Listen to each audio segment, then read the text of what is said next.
మామూలుగా మన భారతదేశ ఆర్మీ మనకు తెలిసిందే, ప్రతి ఒక్క ఆర్మీకి ట్యాంకులు ఉంటాయి. అలాగే మన భారతదేశ ఆర్మీకి కూడా ట్యాంకులు ఉన్నాయి. కానీ మన దగ్గర ఉన్న ట్యాంక్స్ ఏవి కూడా లేటెస్ట్ అండ్ అప్డేటెడ్ ట్యాంక్స్ కాదు. దీనివల్ల ఇప్పుడు మనం చైనాతో ఏదైతే మనకి బార్డర్లో ఫేస్ ఆఫ్ ఉందో ఇక్కడ మనం చాలా మనకు ప్రాబ్లమ్స్ ఎదుర్కొంటున్నాం.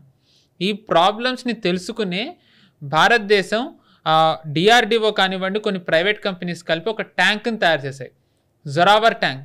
ఈ ట్యాంక్ చాలా రికార్డ్ టైంలో దీన్ని డిజైన్ చేసి డెవలప్ చేశారు. ఆ ట్యాంక్ స్పెషాలిటీ ఏంటో ఈరోజు గిరిధర్ గారు మనకు చెప్తారు.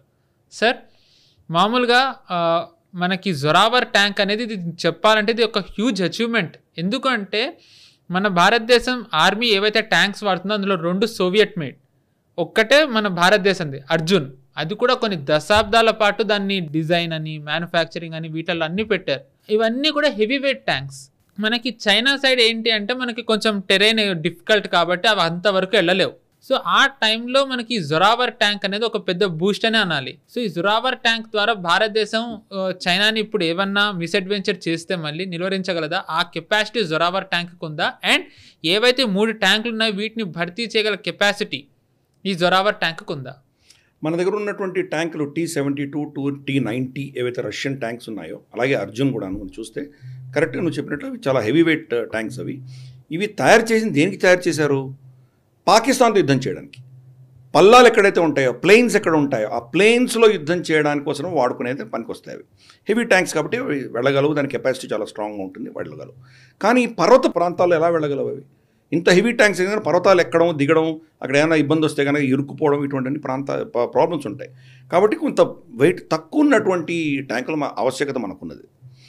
దాని వెయిట్ తక్కువ ఉండాలి. ఇది 25 టన్నులు మాత్రమే జొరావర్. పైపెచ్చు దీంట్లో కొత్త ఆధునికమైనటువంటి టెక్నాలజీ పెట్టారు. ఆర్టిఫిషియల్ ఇంటెలిజెన్స్ లాంటివి, డ్రోన్ టెక్నాలజీస్ లాంటివి, అలాగే రికగ్నైసెన్స్, సర్చ్ అండ్ రికగ్నైసెన్స్ అనుకునేటువంటి ఆపరేషనల్ అవేర్నెస్, సిచ్యువేషనల్ అవేర్నెస్ అంటారు. మన చుట్టూతన ఎటువంటి శత్రువులు ఉన్నారో అన్నీ కూడా పసిగట్టగలిగినటువంటి శక్తి దానికి ఉన్నది. శాటిలైట్ సిస్టమ్తో అనుసంధానమైనటువంటి కెపాసిటీ దానికి ఉన్నది. అలాగే దాని యొక్క కెపాసిటీ యాంఫీబియస్గా వెళ్ళదు, కొద్దిగా నీళ్లు ఉన్నటువంటి ప్రాంతంలో కూడా వెళ్ళగలిగినటువంటి, దాని ఇంక్లినేషన్ కూడా మామూలు ఈ T-20 T-90 T-72 అయితే కానీ కొంత ప్రాంతాలకు వెళ్తే కనుక తిరిగి పడిపోయేటువంటి ప్రమాదం ఉంది. దాన్ని కూడా తట్టుకొని వెళ్ళగలిగినటువంటి ఇంక్లినేషన్ రేంజ్ కూడా దాన్ని పెంచడం జరిగింది.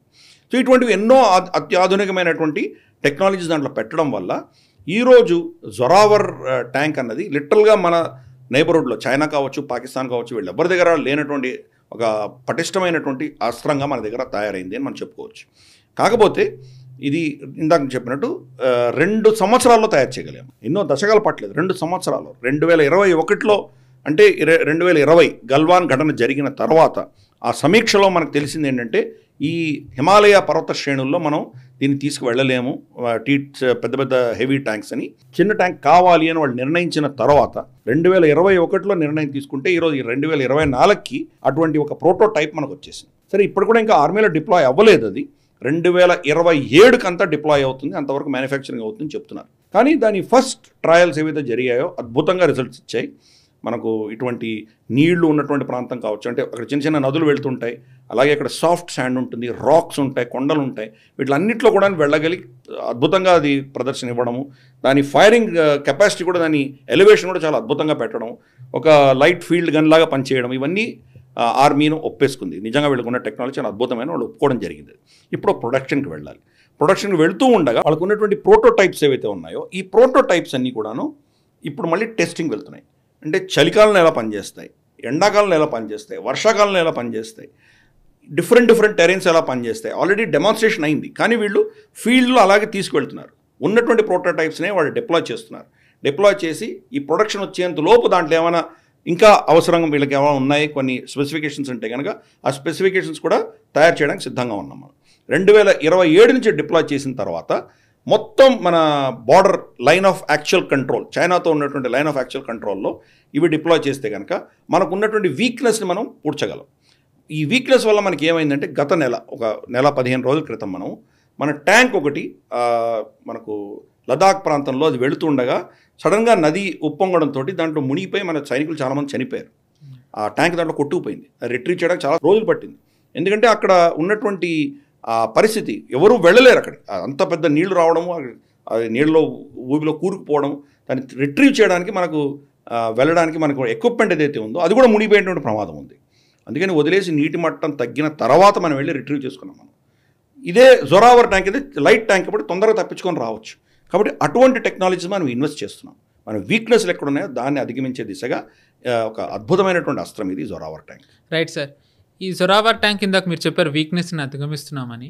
మామూలుగా మనం ఇన్నేళ్ళు కూడా, ఇన్ఫ్యాక్ట్ చెప్పండి ఇన్ని దశాబ్దాలు కూడా మనం డిఫెన్స్ అంటే కనుక మనం ఓన్లీ ఐదర్ ఫారిన్ కంపెనీస్ లేకపోతే కనుక పిఎస్యూస్ అంటే గవర్నమెంట్ కంపెనీసే. కానీ జొరావర్లో ఏంటి అంటే గవర్నమెంట్ కంపెనీస్తో పాటు ఎల్ఎన్టీ కూడా చాలా కీ రోల్ పోషించింది. ఈ ఎల్ఎన్టీ గురించి ఎందుకు ఇంపార్టెంట్ అంటే కనుక ఇప్పుడు మీరు ఇందాక మనం మాట్లాడుకున్నట్టుగా ఏదైతే హెవీ ట్యాంక్స్ అక్కడ ఉండలేవు, లైట్ ట్యాంక్స్ కావాలి. ఈ టైంలోనే మనం సౌత్ కొరియా నుంచి తీసుకున్నాం వజ్రా. అఫ్కోర్స్ ఇది ట్యాంక్ కాదు, బట్ ఏంటంటే ఒక ఆల్టర్నేటివ్గా బాగా పనిచేసింది. అది ఇక్కడ మ్యానుఫ్యాక్చర్ చేసింది ఎల్ఎన్టీనే. సో ఆ మ్యానుఫ్యాక్చరింగ్ చేసిన అనుభవం ఎల్ఎన్టీకి ఇక్కడ హెల్ప్ అయింది అనుకోవచ్చా? తప్పకుండా. ఎల్ఎన్టీ కూడా అంటే డిఆర్డిఓ ఇచ్చింది జొరావర్ సంబంధించినటువంటి టెక్నాలజీ డిఆర్డిఓ నుంచి వచ్చింది. కానీ ఎల్ఎన్టీ కూడా కొరియాతో ఇందాక చెప్పినట్టు వజ్రా ఏదైతే వాళ్ళ కొరియా టెక్నాలజీ అబ్జర్వ్ చేసుకొని అండర్ లైసెన్స్ ఫ్రమ్ కొరియా వీళ్ళు తయారు చేశారో అది కూడా వీళ్ళ నైపుణ్యం అనేది వాళ్ళకి ఆ టెక్నాలజీ అబ్జర్వేషన్ అయింది. కాబట్టి వాళ్ళకు ఉన్నటువంటి పరిధిలో డిఆర్డిఓ ఇచ్చిన టెక్నాలజీ పైన ఎల్ఎన్టీ టెక్నాలజీ కూడా అనుసంధానం చేయడంతో ఈరోజు జొరావర్ సింగ్ అంత పటిష్టమైనటువంటి ఒక శక్తిగా ఎదిగింది. ఇంకా ఆఖరి సెగ్మెంట్లో కనుక వచ్చినట్టయితే ఇందాక అనుకున్నట్టుగానే గత కొంతకాలంగా భారతదేశంలో ఒక ప్రైవేట్ సెక్టార్లో డిఫెన్స్కి సంబంధించి చాలా కంపెనీస్ వస్తున్నాయి. అంటే మనం చూసుకున్నట్టయితే కనుక గత కొంతకాలం ముందర వరకు కూడా భారతదేశంలో డిఫెన్స్ అంటే కనుక ఓన్లీ మనకి గవర్నమెంట్ కంపెనీస్ మాత్రమే ఉండేవి. చాలా తక్కువ ప్రైవేట్ కంపెనీస్ ఉండేవి, వాటికి కూడా ఎక్కువ ప్రోత్సాహం వచ్చేది కాదు. గత కొంతకాలంగా ప్రైవేట్ రంగంలో కంపెనీస్ రావడమే కాకుండా వాటికి ఎంతో బూస్ట్ వస్తుంది, గవర్నమెంట్ నుంచి ప్రోత్సాహం కూడా వస్తుంది. ఈ ప్రోత్సాహంతోనే ఒక కంపెనీ ఒక ట్రేడ్ మార్క్ సెట్ చేసింది మన దేశంలో. ఆ కంపెనీ పేరే ఎస్ఎస్ఎస్ డిఫెన్స్. ఇది ప్రైమరీలీ ఆర్మ్స్ మ్యానుఫ్యాక్చర్ చేస్తుంది. స్నైపర్ రైఫిల్స్ కానివ్వండి, అసాల్ట్ రైఫిల్స్ కానివ్వండి. ఇది ఎందుకు మనకి ఇంత ఇంపార్టెంట్ అనేది గిరిధర్ గారు ఈరోజు ఎక్స్ప్లెయిన్ చేస్తారు. Sir, SSS defence stump schools and Somappa defence. ఇది ఈ కంపెనీ ఇందాక అన్నట్టుగానే మామూలుగా చెప్పాలంటే ఏదైతే మన దగ్గర ఆర్మ్స్ ఎస్పెషల్లీ ఇన్ఫాంట్రీ వెపన్స్ ఏవైతే ఉన్నాయో మామూలుగా చెప్పాలంటే మనం అయితే గవర్నమెంట్ కంపెనీస్ నుంచి లేకపోతే కనుక ఫారిన్ ప్లేయర్స్ నుంచి మనం తీసుకుంటూ ఉంటాం. గత డిఫెన్స్ రౌండప్ ఎపిసోడ్స్లో కూడా చాలాసార్లు కవర్ చేసింది ఇది ఎంత మనకి థ్రెట్గా మారుతుంది. ఈ టైంలో ఎస్ఎస్ఎస్ డిఫెన్స్ అనేది మనకు ఒక గేమ్ చేంజర్ అనుకోవచ్చా? అంటే మనకు గత ప్రభుత్వాలు ఆఖరికి ఈ దేశంలో ఒక రైఫిల్ కూడా తయారు చేయలేనటువంటి దుస్థితికి మన ఇండస్ట్రీని తీసుకొచ్చాయి. ప్రతిదీ ఇంపోర్ట్ చేసుకునేవాళ్ళం. సో మనకి ఇమ్మీడియట్గా ఈ భారత ప్రభుత్వం మోదీ గారు వచ్చిన తర్వాత ఏం చేశారంటే ఆ వెలతి ఏదైతే మన గ్యాప్ ఉన్నదో దాన్ని ఫిల్ చేసి AK-203 మన రష్యాతో కొలాబరేట్ చేసుకొని అమేఠీలో ప్లాంట్ పెట్టడం, దాంతో మ్యానుఫ్యాక్చర్ చేయడం, ఆల్రెడీ చాలా కొన్ని వేల గన్స్ ఆల్రెడీ మన సైన్యానికి ఇవ్వడం జరిగింది. అది ముందర అది జరిగింది. రెండవది మన దేశంలోనే దీన్ని మ్యానుఫ్యాక్చర్ చేయగలిగిన కెపాసిటీ పెంచే దిశగా డిఆర్డిఓ కావచ్చు లేదా ప్రైవేట్ ప్లేయర్స్ కావచ్చు వీళ్ళందరికీ కూడాను ఒక గ్రీన్ సిగ్నల్ ఇవ్వడంతో మన డిఫెన్స్ రంగాన్ని ప్రైవేట్ రంగానికి ఓపెన్ అప్ చేయడం వల్ల ఈరోజు పరిస్థితి ఏంటంటే ఇటువంటివి ఎస్ఎస్ఎస్ డిఫెన్స్ లాంటివి ఎన్నో దేశంలో పుట్టుకొస్తున్నాయి. ఇది 2017లో ఈ కంపెనీ స్టార్ట్ చేయడం జరిగింది. అది మచానీ గ్రూప్ అంటారు దీన్ని. మచానీ గ్రూప్, సతీష్ మచానీ దానికి మేనేజింగ్ డైరెక్టర్. 2017, ఇప్పుడు 2024 అంటే 7-8 ఏళ్లలో వీళ్ళు ఎంత అద్భుతాలు సాధించగలిగారు. రీసెర్చ్ చేశారు, అసాల్ట్ రైఫిల్స్ తీసుకొచ్చారు, స్నైపర్ రైఫిల్స్ తీసుకొచ్చారు. స్నైపర్ రైఫిల్స్లో చాలా ప్రెసిషన్ ఉండాలి. మనం చూసాము డొనాల్డ్ ట్రంప్ని చంపే ప్రయత్నం జరిగినప్పుడు 1/2 ఇంచులు ఆయన తప్పించుకోగలిగారు.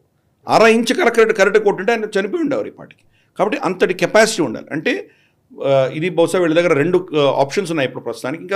ఇంకా దాన్ని పెంచుకుంటారు వాళ్ళు. 1000 మీటర్ల దూరంలో కొట్టగలిగింది ఒకటి, 1500 మీటర్లు కొట్టగలిగింది ఒకటి, 2 ఉన్నాయి వాళ్ళ దగ్గర. ఇప్పుడు కాంపనెంట్స్ ఉన్నాయి వాళ్ళ దగ్గర. ఈ 1000 మీటర్ల దూరం దాకా మీ బుల్లెట్ వెళ్తుందంటే దారిలో ఉన్నటువంటి గాలి కావచ్చు, గాలిలో ఉన్నటువంటి వ్యత్యాసాలు కావచ్చు, వీటి వల్ల మారేటువంటి ప్రమాదం ఉన్నది. అలాగే అటు సైడ్ ఆబ్జెక్ట్ కదిలేటు స్పీడ్తో మీరు కొట్టగలగాలి. స్టాటిక్ ఆబ్జెక్ట్ని కొట్టడం ఒకటైతే కనుక మూవింగ్ ఆబ్జెక్ట్ని కొట్టడం వేరే ఉంటుంది. కాబట్టి ఈ యొక్క టెక్నాలజీని వాళ్ళు అబ్జర్వ్ చేసుకుని రీసెర్చ్ చేసి భారతదేశంలోనే తయారు చేయడం అనేది చాలా పెద్ద విషయం. ఇది స్నైపర్ రైఫిల్స్ సంబంధించి. స్నైపర్ రైఫిల్స్ మన సైన్యం ఆల్రెడీ కొనుక్కుంటుంది వాళ్ళ దగ్గర. అలాగే అసాల్ట్ రైఫిల్స్ కూడా వాళ్ళ దగ్గర చాలా ఉన్నాయి. అసాల్ట్ రైఫిల్స్ డిఫరెంట్ క్యాలిబర్స్లో వాళ్ళ దగ్గర ఉన్నాయి. ఇన్ఫ్యాక్ట్ వాళ్ళు AK-203 కంటే కూడా వీళ్ళ దగ్గర మా దగ్గర ఉన్నటువంటి అసాల్ట్ రైఫిల్స్ చాలా అద్భుతంగా ఉన్నాయని వాళ్ళు చెప్పుకుంటున్నారు. వాళ్ళ మీడియాలో కూడా చెప్పడం జరిగింది. అది నిజమైన విషయం యాక్చువల్గా, ఎందుకంటే వాళ్ళ దగ్గర చాలా అద్భుతంగా ఉంది. కానీ మన ఆర్మీ అబ్జర్వ్ చేయడానికి ఇంకా సమయం పట్టవచ్చు. బహుశా దీని ఆర్మీ కాకుండా పారామిలిటరీ ఫోర్సెసో పోలీస్ ఫోర్సెసో ముందుగా వీళ్ళు అసాల్ట్ రైఫల్స్ తీసుకొని తర్వాత మెల్లిమెల్లిగా ఆర్మీ కూడా వెళ్ళేటువంటి అవకాశాలు లేకపోలేదు. ఎందుకంటే ఇప్పుడు జస్ట్ 8 ఏళ్లే పాత కంపెనీ ఇది. ఇంకా వాళ్ళ భవిష్యత్తు చాలా ఉన్నది. వీళ్ళు తీసుకొచ్చేటువంటి టెక్నాలజీ భారతదేశానికి చాలా ఉపయోగపడుతుంది. రాబోయే రోజుల్లో దాన్ని అబ్జర్వ్ చేసుకోగలం. రేపటి రోజు రష్యా నుంచి మనకు కాంపనెంట్స్ రాకపోవడము, టెక్నాలజీ వాళ్ళ దగ్గర నుంచి మనకు రాకపోవడం, ఇటువంటి ఏమైనా ఇబ్బందులు వస్తే కనుక మన దేశంలోనే తయారు చేసుకునే కెపాసిటీ మన దగ్గర బిల్డప్ అవుతుంది. అది ఇందాక నువ్వు చెప్పినట్టు ఒక పబ్లిక్ సెక్టరే కాదు, ప్రైవేట్ సెక్టర్లో కూడా మనకు కెపాసిటీ బిల్డప్ అవుతుంది. L&T, మహీంద్రాస్, తర్వాత టాటాస్ లాంటి పెద్ద పెద్ద కంపెనీలు ఎలాగో ఉన్నాయి. ఈ నెక్స్ట్ Tier 2, Tier 3 ఇంకా SME స్మాల్ అండ్ మీడియం ఎంటర్ప్రైజెస్లో కూడా అటువంటి అద్భుతమైనటువంటి ప్రోడక్ట్స్ తీసుకురాగలిగినటువంటి కెపాసిటీ మనం చూస్తున్నాము. అందుకని ఈరోజు మనం SSS డిఫెన్స్ గురించి మనం మాట్లాడుకోవడం జరిగింది. వీళ్ళకు ఉన్నటువంటి ఈ కెపాసిటీ కాదు, పాత వెపన్స్ని కూడా వీళ్ళు రిపేర్ చేయగలరు. ఆ కెపాసిటీ కూడా మనకు కావాలి కదా. ప్రతిసారి వాళ్ళ మీద డిపెండ్ అవ్వలేము మనం. వాళ్ళే పార్ట్స్ ఇవ్వాలి, వాళ్ళే వచ్చి రిపేర్ చేయాలని కాకుండా మన దగ్గర ఉన్నటువంటి ఏవైతే వెపన్స్ ఉన్నాయో వాటిని కూడా వీళ్ళు మళ్ళీ సర్వీసింగ్ చేసి రిపేర్ చేయగలిగినటువంటి కెపాసిటీ వీళ్ళకు ఉన్నది. కాబట్టి ఇది ఎదుగుతున్నటువంటి కంపెనీ. వాళ్ళను ఇంకా అద్భుతమైనటువంటి ప్రోడక్ట్స్ తీసుకొస్తారు. మన దేశ రక్షణ కోసం ఇంకా అద్భుతమైనటువంటి అస్త్రాలు ఇస్తారు అని మనం వాళ్ళని అభినందిద్దాము, వాళ్ళని ఆశీర్వదిద్దాము.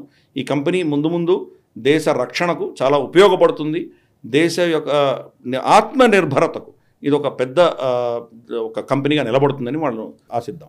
ఈ వీడియో మీకు నచ్చినట్టయితే లైక్ చేయండి, 10 మందికి షేర్ చేయండి. అలాగే కామెంట్ల రూపంలో మీ అభిప్రాయాలను మాతో పంచుకోండి. Nationalist hub group of channels ను సబ్స్క్రైబ్ చేసుకుని తెలుగునాట జాతీయవాద జర్నలిజాన్ని ప్రోత్సహించండి. ఈ వీడియో కింద ఉన్న బెల్ ఐకాన్ పై క్లిక్ చేయడం మర్చిపోవద్దు.